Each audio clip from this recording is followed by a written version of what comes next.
నిజ జీవితంలో Mahesh political party పెడతాడో లేదో గానీ కొరటాల శివతో చేయబోయే మూవీలో మాత్రం పొలిటికల్ పార్టీ పెట్టనున్నాడట. యువకులు, విద్యార్థులు రాజకీయాల్లోకి రావాలి అని ప్రతి పొలిటీషియన్ అంటాడు. ఒకవేళ నిజంగా ఒక యువకుడు రాజకీయాల్లోకి వస్తే ఈ రాజకీయ నాయకులు రాణిస్తారా?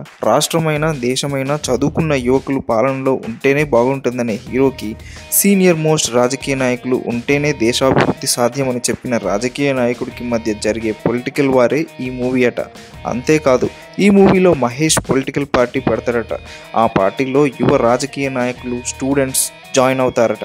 ఇంకొక ఇంట్రెస్టింగ్ థింగ్ ఏంటంటే మహేష్ సీఎం అవ్వడం, ఒక సీనియర్ నేత కూడా పాలిటిక్స్లో లేకుండా వాళ్ళతోటే రాజీనామా చేయించడం సినిమాకి ఈ సీన్స్ హైలైట్గా నిలుస్తాయని అంటున్నారు. ఇక మహేష్ పాలనలో అభివృద్ధి విషయంలో స్టేట్ నెంబర్ 1 ప్లేస్లో నిలబడుతుందట. ఇక ఈ మూవీలో నిరుద్యోగ సమస్యలు, పేదరికం, రైతు సమస్యలు, స్కామ్లు వంటి ప్రధాన అంశాలపై ఫైట్ కూడా చేయబోతున్నాడట మహేష్.